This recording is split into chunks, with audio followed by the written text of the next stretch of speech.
توجہ ہونی چاہیے۔ درود پاک ایک بار سنا لے تو پھر میں گفتگو کی طرف آتا ہوں۔ درود شریف پڑھیے، اللہم صلی علی سیدنا کو مولانا محمد البارک وسلم صلو علیہ صلاۃ و سلام علیک یا رسول اللہ، صلاۃ و سلام علیک یا حبیب اللہ صلی اللہ تعالی علیہ وآلہ وسلم۔ الصوم لی وانا اجزا بہ، الصوم لی وانا اجزی بہ۔ نماز افضل العبادات، نماز پڑھو گے جنت ملے گی، متحقق ہے۔ نماز پڑھو گے جنت ملے گی، زکوٰۃ دو گے جنت ملے گی، صدقات دو گے جنت ملے گی، کسی بیوہ لاچار یتیم کی مدد کرو گے جنت ملے گی، قرآن کی تلاوت کرو گے جنت ملے گی، تسبیح پڑھو گے جنت ملے گی، کلمہ پڑھو گے جنت ملے گی۔ یہ متحقق ہے، جنت ملے گی۔ لیکن جو کوئی ماہ صیام کا روزہ رکھے گا تو جنت نہیں، جنت بنانے والا مل جائے گا۔ جنت کو کس نے بنایا؟ اللہ نے۔ جنت کا بانی، جنت کو بنانے والا کون؟ اللہ ہے۔ تو اب کیا روزہ رکھو گے تو جنت ملے گی فقط، زکوٰۃ دو گے جنت ملے گی فقط، صدقات کرو گے جنت ملے گی فقط۔ جتنے بھی امور ہیں، جو جتنے بھی نیک امور ہیں، اس کو سر انجام دو گے تو جنت ملے گی اس کے بدلے۔ مگر رمضان المبارک کے روزے رکھو گے تو جنت نہیں، جنت بنانے والا مل جائے گا، جنت کو پیدا کرنے والا مل جائے گا۔ اب میں اس کو ایک مثال دے دوں تو سمجھ میں آ جائے گی۔ اس حدیث کا مطلب ہے الصوم لی وانا اجزا بہ، الصوم لی وانا اجزی بہ۔ تم جنت روزہ رکھو گے تو جنت والا، جنت بنانے والا مل جائے گا۔ تو اب میں اس کو ایک مثال سے سمجھاؤں تاکہ آپ کے ذہن میں بات اچھی طرح سے اتر جائے۔ ایک بادشاہ تھا تو وہ بادشاہ نے اعلان کرایا کہ جتنے محلے ہیں، جتنے گاؤں ہیں، جتنے شہر ہیں، سارے شہر میں یہ اعلان کر دیں۔ اعلان کیا کرنا ہے کہ بادشاہ وقت نے ایک عجائب خانے بنائے ہیں، اس عجائب خانے میں کچھ تصویریں بنائی گئی، تصویر انسان کی، گھوڑے کی، جانور کی اور تمام اشیاء کی، سونا کی، چاندی کی، المونیم کی، قیمتی دھاتوں کی تصاویر بنا کر کے دیواروں پہ چسپا دیا۔ حکم لگوا دیا، اعلان کروا دیا گیا کہ پورے شہر میں اعلان کر دو کہ جو بادشاہ کے محل میں جائے اور جا کر عجائب خانے میں جائے دیکھے، اور جو کوئی جس تصویر پر ہاتھ رکھ دے گا حقیقت میں بادشاہ اس کو اس کا اصل دے دے گا۔ کہنے کا مطلب کوئی عجائب خانے کے اندر داخل ہوا، جا کر کے کسی نے سونے کی تصویر پر، تصویر سمجھتے ہیں؟ فوٹو پر، تصویر لفظ بولو تو سمجھ جانا، کس پر ہاتھ رکھے؟ تصویر پر ہاتھ رکھا۔ کسی نے اگر سونے کی تصویر پر ہاتھ رکھا تو وہ تصویر ہے، وہ دیکھنے کے اعتبار سے حسین ہے، لیکن اس کی قیمت کچھ نہیں، کاغذ کے ٹکڑوں پر وہ تحریر کی گئی ہے، اس کا نقش آیا ہوا ہے، اس کی قیمت کاغذ کے ٹکڑوں پر نہیں ہے۔ ہاں، حقیقت میں جب سونا دے دیا جائے وہ قیمتی دھات ہے، اس کی قیمت ہے، اس کا ویلو ہے مارکیٹ میں۔ تو پھر وہ کیا کیا؟ تصویر پر ہاتھ رکھا، سونے کی تصویر پر ہاتھ رکھا تو بادشاہ نے اس کو حقیقت میں سونا دے دیا۔ چاندی کی تصویر پر ہاتھ رکھا، چاندی دے دیا گیا۔ جو جس کو سمجھ میں آیا، جو چیز سمجھ میں آئی، اسی تصویر پر اس نے جا کر ہاتھ رکھا اور انعام لیتا گیا۔ ایک بڑا شاطر قسم کا آدمی تھا، وہ بھی جب آیا بادشاہ کے محل میں، عجائب خانے میں داخل ہوا تو چاروں گرد چکر لگایا، اطراف و اکناف میں کیا کیا؟ چکر لگائے۔ جب چکر لگایا دیکھا، اس کو بھی دیکھا اس کو بھی دیکھا، جانور کی تصویریں، گھوڑے کی ہے، انسان کی ہے، اور پھر سونا چاندی کی ہے، ساری چیزوں کو وہ اس نے دیکھا، اور دیکھ کر کے پلٹ کے واپس آیا اور بادشاہ نے پوچھا کہ بتاؤ تم نے کس تصویر پر ہاتھ رکھا؟ تو بادشاہ سے کہنے لگا نہیں مجھے کوئی تصویر پر ہاتھ نہیں رکھنا۔ کہا کیوں؟ سارے لوگ تو انعام لیتے ہیں، انعام لے کر جاتے ہیں اور ان کو نوازا جاتا ہے، ان کو انعامات و اکرامات دیے جاتے ہیں، لیکن بڑا بیوقوف معلوم ہوتے ہو، تم انعام لینے کے بجائے تم واپس جاتے ہو۔ کہا نہیں میں واپس بھی نہیں جاتا، میں واپس نہیں جاؤں گا۔ کہا کیوں؟ کیا بات ہے؟ تو پھر سے جا، پھر سے دیکھ کر کے آ، جو تم کو سمجھ میں آئے اس تصویر پر ہاتھ رکھ، تم کو وہ چیز دے دی جائے گی۔ پھر اندر گیا اور جا کر کے چاروں طرف دیکھا، دیواروں کو دیکھا، تصاویر جتنے تھے وہ تمام تصاویروں کو دیکھ کر کے پلٹ کے پھر آیا، اور آ کر کے کھڑا ہوا تو بادشاہ نے پوچھا کیا ہوا، اب کیا بنا؟ تو انہوں نے کہا کہ نہیں میں اب بھی ہاتھ نہیں رکھا۔ بھائی کیوں؟ کہنے لگا کہ میں اس پر ہاتھ نہیں رکھنے والا، میں ان تصاویر پر ہاتھ نہیں رکھنے والا۔ تو کہا کیوں نہیں رکھو گے بھائی؟ تو کہنے لگا بادشاہ کے پیچھے چلا گیا، جہاں سلطنت پر وہ کرسی پر بیٹھا تھا بادشاہ، اس کے پیچھے گیا اور جا کر کے بادشاہ سے کہنے لگا کہ بادشاہ وقت میں آپ کی پشت پر ہاتھ رکھتا ہوں۔ آپ کی پیٹھ پر، پشت کہتے ہیں کس کو؟ پیٹھ کو ہے یار، سمجھو نا، یہ لفظ ہے، اردو کے لفظ بھی نہیں سمجھو گے تو کیسے ہوگا؟ کس پر ہاتھ رکھا؟ بادشاہ کے پیٹھ پر۔ تو بادشاہ غصہ ہو گیا، ناراض ہو گیا، کہا کتنا بیوقوف آدمی ہے، قیمتی دھات وہاں پڑے ہیں، اس پر ہاتھ رکھنا تھا تو وہاں ہاتھ رکھا نہیں، میری پیٹھ پر ہاتھ رکھا، بیوقوف معلوم ہوتا ہے، یہ بڑا پاگل معلوم ہوتا ہے۔ تو بادشاہ سے کہا نہیں میں پاگل نہیں ہوں، میں مجنون نہیں ہوں، میں بیوقوف نہیں ہوں، میں ہی تو عقل مند ہوں، وہ جتنے ہیں سب بیوقوف ہیں۔ کہا کیوں؟ کہنے لگا یہ اس لیے میں نے آپ کی پیٹھ پر ہاتھ رکھا اور آپ نے اعلان کرایا ہے کہ جس چیز پر ہاتھ رکھے گا حقیقت میں وہ چیز دے دی جائے گی۔ تو میں نے آپ کی پیٹھ پر ہاتھ رکھا تو مطلب یہ ہوا آپ ہمارے ہوئے، آپ ہمارے ہوئے، میں نے آپ کی پیٹھ پر ہاتھ رکھا، جب آپ ہمارے ہو گئے تو ملکیت میری، بادشاہت میری، یہ دولت، یہ اقتدار، یہ سب کچھ میرا۔ اسی طرح اگر نماز پڑھو گے تو اس کے بدلے تمہیں تو جنت دی جائے گی، جنت کے انعامات تو تمہیں ملیں گے، لیکن کوئی ماہ صیام کے روزے رکھیں گے تو وہ جنت بنانے والے کو حاصل کر لے گا۔ جب جنت بنانے والے کو حاصل کر لے گا، رب ذوالجلال کو پالے گا، تو جنت اس کی، جنت کی نعمتیں اس کی، جنت کی بہاریں اس کی۔ بات سمجھ میں آ رہی؟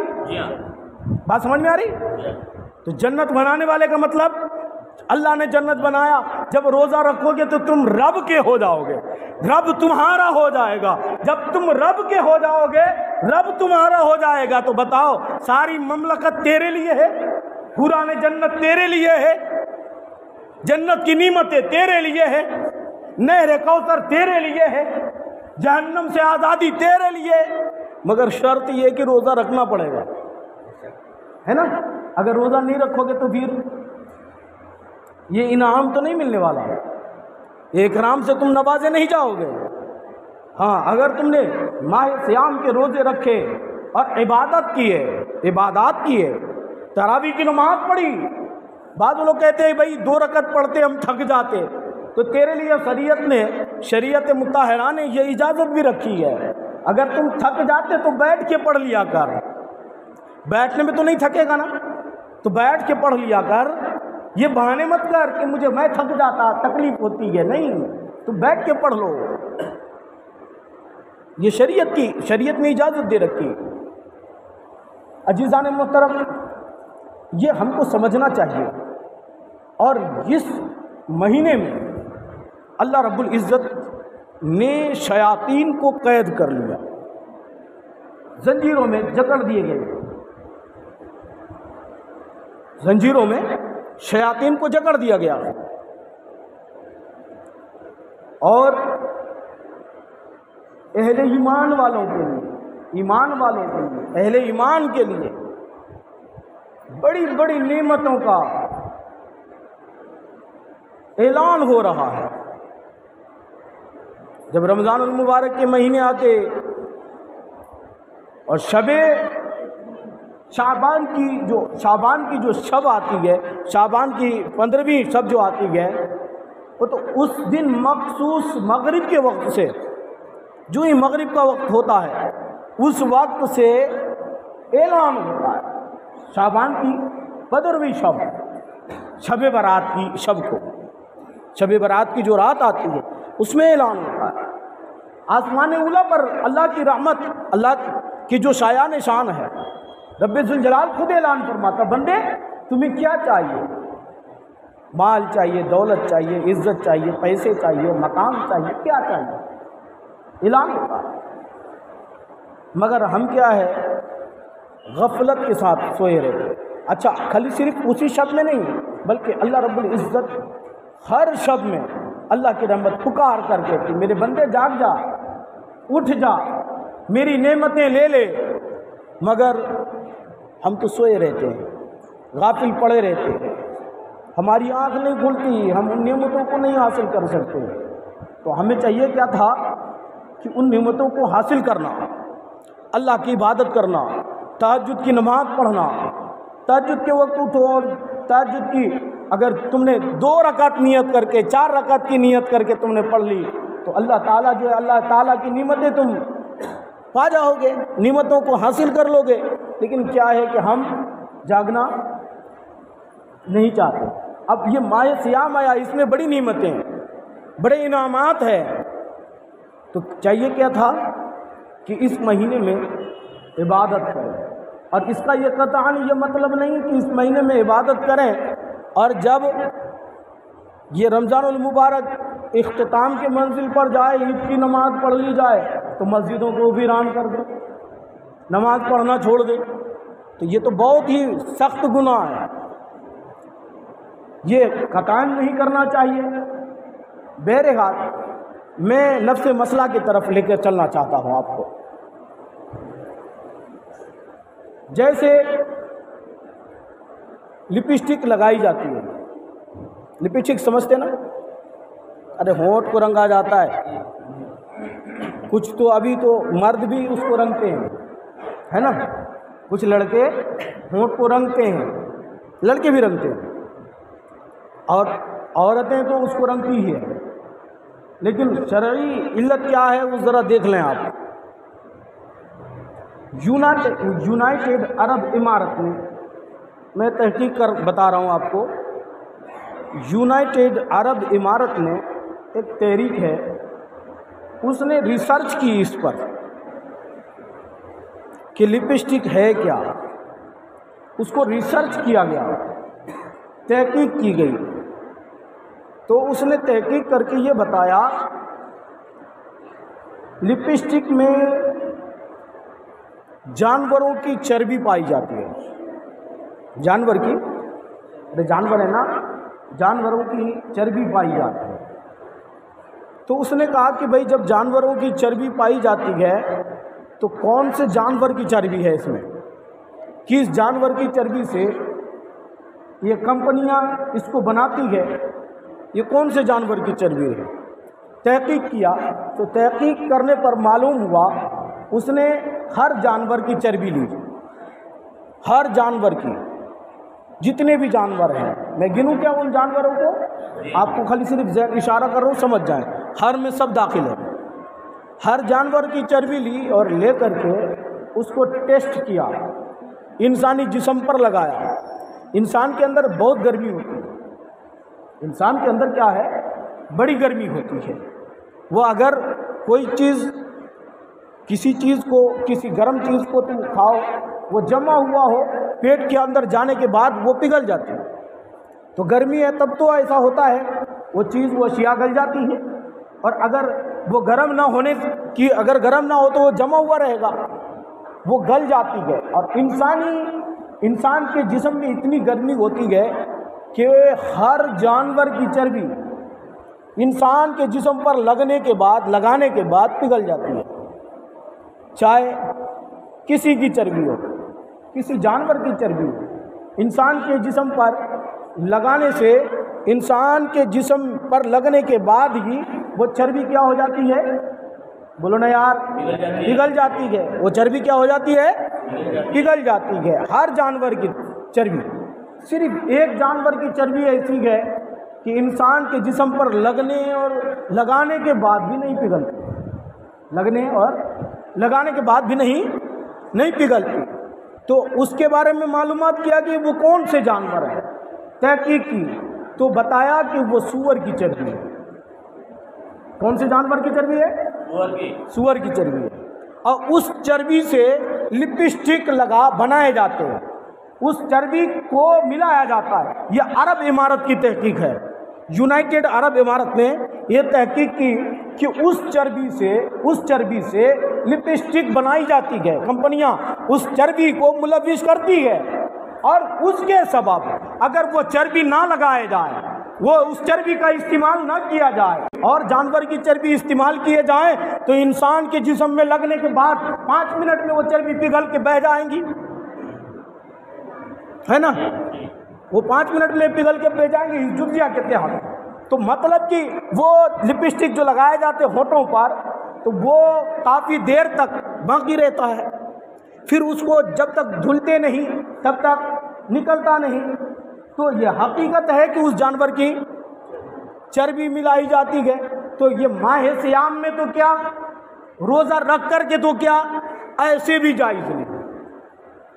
اب ظاہر بات ہے کہ وہ لپسٹک لگایا گیا اور پھر کیا کرتے ہیں، ایسا تو ہوگا نا کہ مجھے پانی پینے کی حاجت آ گئی، پھر اس گلاس سے پانی پئیں گے تو اس کی رطوبت، اس کے جراثیم انسان کے حلق کے نیچے اترا، معدے میں گیا، تو وہ پانی کیا ہوگا، گندا ہو جائے گا۔ اور اگر بول دیا جائے اس جانور کے بارے میں کہ تم اس کو ایسے استعمال کر لو، روٹی کے ساتھ تو استعمال کرے گا نہیں کرے گا، اس کو حرام جانتے۔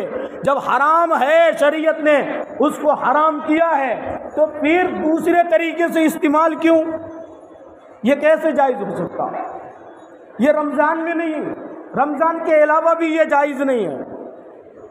اور زینت تو اپنے شوہر کے لیے کی جاتی ہے، غیروں کے لیے زینت کرنا حرام۔ زینت سمجھتے سجنا سورنا اپنے شوہر کے لیے، اپنے شوہر کے علاوہ دوسرے کے لیے سجنا سورنا، بننا، سنگھار کرنا، اپنی زیبائش کرنا، یہ سب ناجائز و حرام ہے۔ یہ سب کیا ہے؟ ناجائز و حرام ہے۔ اگر آپ کوئی اس کو کرے، اس فعل کو، تو وہ گنہگار ہے، مجرم ہے، تو اس کو قطعاً کرنا نہیں چاہیے، ان چیزوں سے انحراف کرنی چاہیے۔ اگر مان لیں جانے انجانے میں غلطی ہو تو اس سے رجوع کر لینی چاہیے۔